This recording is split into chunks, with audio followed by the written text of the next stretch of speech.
What's up, YouTube? So today I'll be talking about happiness, and the research and evidence comes from these TED Talk videos, which you can find on YouTube, as well as the Aspen's Ideas Festival in 2011, which pretty much reiterates the same sort of evidence. And the final concluding point, I want to give credit to Dean Lazen. He has his own YouTube channel, and that's where I got that from. So the first idea is that happiness is something that comes from the moment. There's been research done, and essentially, those who constantly are thinking about the past or thinking about the future tend to be less happy versus those who are always constantly in the moment and thinking about the current moment. Now, they did a research study on this sort of thing, and it just so happens that people who usually just sit in the car on their hour-long drive home from work, they tend to be a lot less happier when they are thinking about the past or thinking about what's going on in the future versus those who are constantly enjoying life in the moment and thinking about what's happening right now. Now, this is something that's probably helped me out. I am a constant sort of planner, so I will constantly be hung up on the past, be regretful of the past, and constantly be thinking of the future. And quite honestly, I realize now that it has debilitated me quite a bit. Thinking about the past has constantly led me to think about tragic or embarrassing or sad events that happened, which just makes me more sad, angry, bitter, or depressed. The future of most leads to me thinking, oh, I wish the future would come now. I wish I could be at that moment right now, which leads to a more depressed and saddened state as of now. And I feel once I've learned this, that every time I've tried to just stop doing that and think in the moment and just be like present in the moment rather than thinking about anything else, it sort of alleviated that. I wouldn't say it's made me super happy, but at the very least, it's prevented me from walking down a very dark and depressed sort of pathway that I just naturally follow. And sometimes it's very hard because you are forced into situations where it's hard not to think about these things. One of the common examples is eating food alone. And this happened quite often when I was in school. During lunch, I just ended up eating alone. And it was very hard because of the forced social situation in cafeterias where everyone else is socializing around me and I just was not. So it was very hard to not sort of go into my mind and think about the past or future. By the way, if you're constantly thinking about the past, it does you no good because there's no way you can change it. Unless you're looking to improve and learn from that, being hung up in the past can only really lead to you being sort of depressed or angry or bitter. And so back to my cafeteria sort of statement slash example, I would be very hard pressed to find a solution staying in that same situation. It's very hard, especially in an intense social situation like that when everyone else is talking. And I might get into the same state if I was at some sort of party, not now, back in the day, probably. And so I would say sometimes you have to remove yourself from the situation. And a lot of people will just order food and just take it back to somewhere else to eat, or maybe the library or something else. And the other thing is obviously to make friends and try and socialize. And if these things aren't there, you kind of always have to try and figure out something you can do to change that. Otherwise, it's not going to work. And being in the moment sometimes will just sort of force you back into the state you don't want to be in, because moment can be very hard if the moment is a very stressful or uneventful kind of place. And that's kind of the paradox I feel like a lot of these researchers have failed to take into account. Maybe you're choosing to think about the past or future because at the moment it's very very stressful in some way or other. I mean, I remember there's like academic barbecues slash picnics I would go to during college my first year, and the situation was just very bad. People didn't want to socialize. I didn't really feel the need to connect to these people because I didn't think they were in they didn't think the same way as me. Some were kind of you know they were just kind of rude, and so sometimes these embarrassing sort of uh, ill or negative situations can force you to go into your head. So removing yourself from the situation or changing the situation is obviously the way to go. But in the case that you can't do this, I mean, sometimes these are obligatory sort of events you have to go to or whatever. Sometimes it's just better to work on yourself and just go out of your comfort zone and try and socialize, do something to be in the moment. It doesn't have to be socializing. Anything to get your mind off of it. I believe in one of these barbecues, I didn't feel like talking, so there was a soccer ball. So I just started playing with it, and finding people to play soccer with me. And I'm not a great soccer player. I don't particularly enjoy it, but it sort of gets you off from a lesser route. And I feel like naturally that's what humans will naturally tend to do in most situations. But sometimes they just end up choosing a route that isn't actually the most beneficial. And that leads me to my second point, which is a study done on sort of two situations. And it's basically one is a guy who has just won the lottery, and the other is a guy who is sort of crippled for life. He somehow broke his neck and is now for life. And so two different situations, and obviously you would think one would be a lot happier. And so I want you to sort of graph out now what you think on a scale of 1 to 7 their happiness level would be for both of these events over 5 years. Now, obviously, most of you guys, pause the video and do it now. Okay. Most of you guys would probably graph the lottery guy as all the way up to 7 for maybe all of the 5 years mentioned. And then the paralyzed guy probably down to 1 on the 1 to 7 scale. And that would continue for 5 years. Now, what has been found through these studies is that people tend to sort of take for granted over time the adaptation they have. And what you see is, sure, initially the sort of factors of happiness are exactly how you predicted.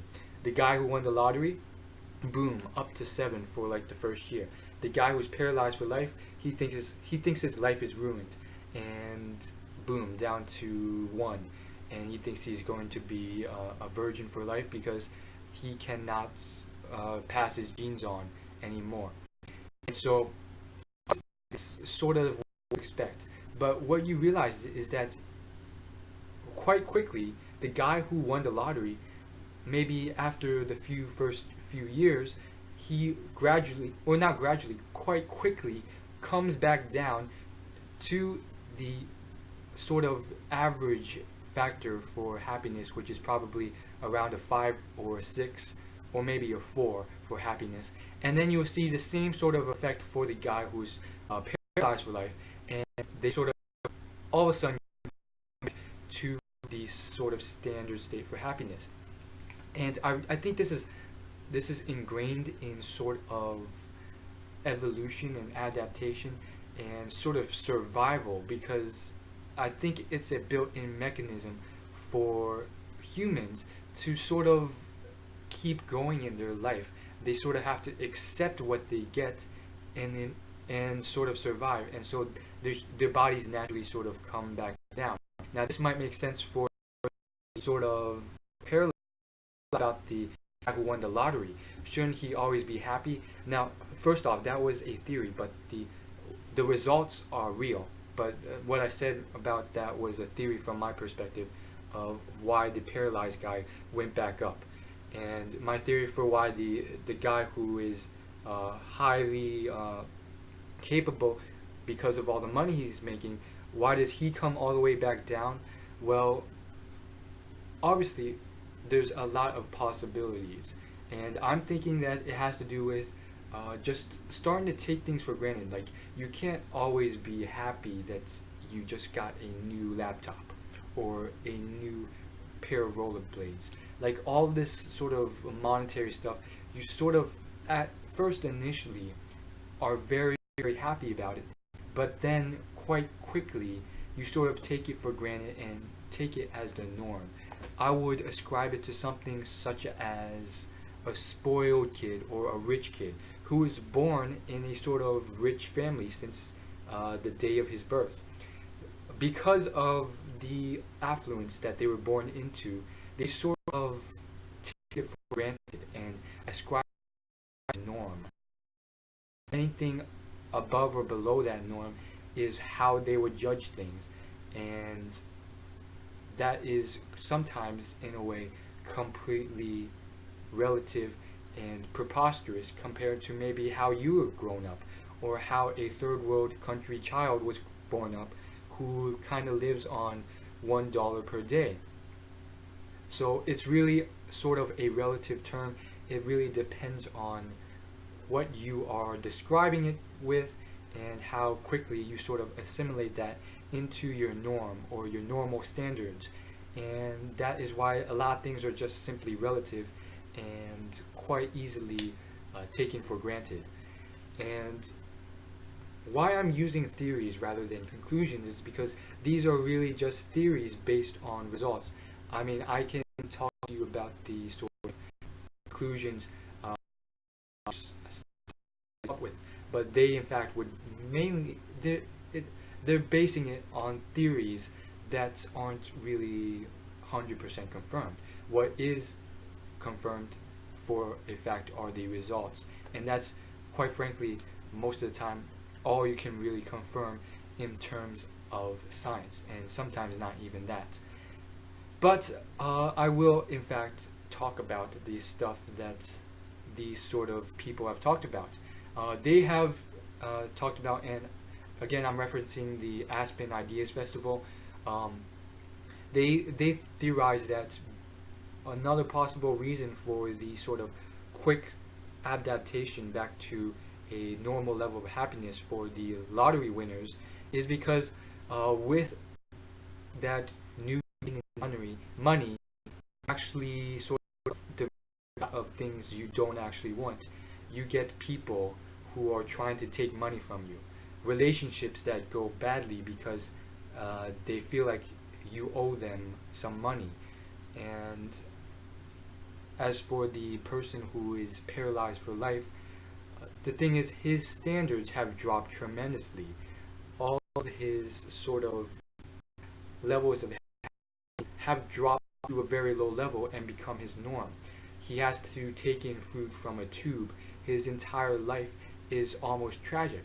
But over time, quite quickly, he sort of takes that as his normal standards. And because of that, anything above that becomes something of a blessing to him. It's all sort of relative.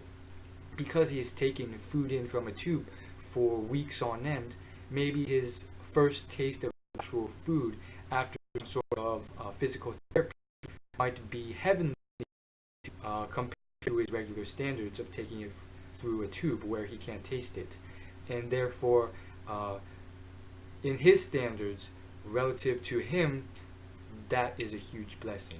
And that is what brings me to my own conclusion, which is that sometimes, in order to gain happiness, rather than constantly looking for more and more and more, another way is to accept what you have, stop taking it for granted, and just to those who are much worse off than you, and realize that you are living a sort of extravagant lifestyle, and just realizing that, wow, I have a lot more than a lot of other people, and what I am experiencing right now would be considered extravagant sort of rich man's blessing.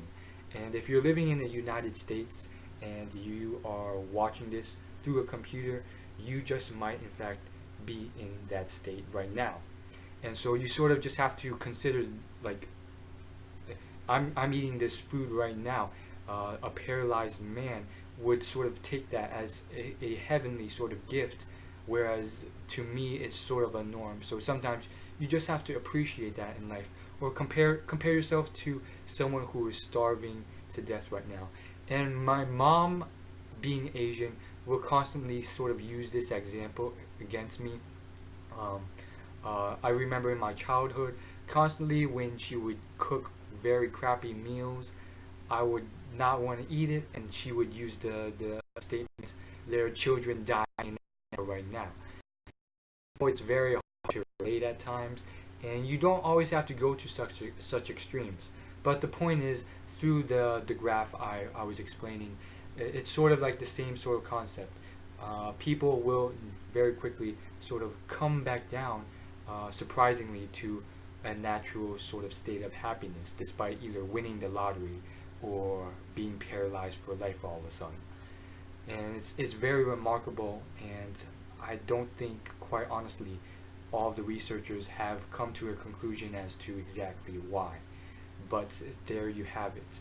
And maybe, just maybe, you just can't take for granted the level of happiness you have.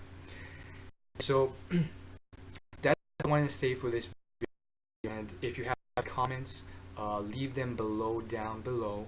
And as always, like, favorite, and subscribe. And if you've watched all of this video, leave a comment saying, "Oh yeah, I've watched all 20 minutes of this," because it really shows a lot of respect, and I'd be very much appreciated. Why? Because a lot of people will click through after the first minute, and you really never get the unless you watch. I mean, I don't get anything off the first minute. It was simply introductions. So thanks for that, and as always, advice for making these videos is always appreciated. This one was in fact an uncut video from beginning to end, which I'm doing a little bit more of now, and I often do sort of those like cut videos where like every sentence is sort of cut out, and those do tend to come out better, but at the same time it's not as flowing. So leave your advice or and just a final statement. Let me just think of a final sort of concluding statement for all this. I guess happiness is something that's something you have to just be in the moment with and sort of experience. I mean, surely there's certain necessities to life, and I wouldn't really consider those really a sort of factor to happiness. I would say that if you don't have these precursors like food, water, stuff like that, air, I don't think you'd be unhappy, more so aggravated or not at ease if you don't have these. However, sure, you might consider a lot less happy. So putting these sort of prerequisites aside, once you've obtained those, I feel like happiness is something that's very subjective, and a lot of people might just relate it to comparisons. Oftentimes they'll compare it to the media or people higher up than them, and that's something that's, I don't necessarily know if it's the case. I still have a lot to learn myself. I'm not some sort of expert at it, but one saying I've heard is that you have all you need as of right now. Realize that you have all you need as of right now to obtain happiness. And if you look at other species of animals, they're always in a state of ease at for the most part. And so you don't really need that fancy car or whatever, and you kind of sometimes have to stop chasing. Do I know that for a fact? No, I'm still learning about this world. I don't know anything for a fact. So these are sort of just ideas I'm throwing out there, just to pique your interest. Nothing for certain. And for myself, I'm not completely convinced of all this as of yet, but it's very interesting to say the least. And the final thing would be a sort of comparison for yourself. A lot of the sort of kings or czars or emperors lived 200 to 500 years ago, who were at the top of their kingdom, having the most extravagant things, the greatest of technology and wealth and kingdoms and land of their time. They, compared to you right now, have a lot less, and that in itself is quite amazing. And therefore, just you should take the stuff you have as a blessing. And sure, you might not have as much land, you might not have as much gold, but at the same time, the computer you're using to watch this video, the air conditioning, the shelter you have, the lighting, all of that is so extravagant and so amazing, and something out of reach to some of the wealthiest people in the world a few hundred years ago. So you are in fact a lot more than them. I'll leave it at that, and thanks for watching.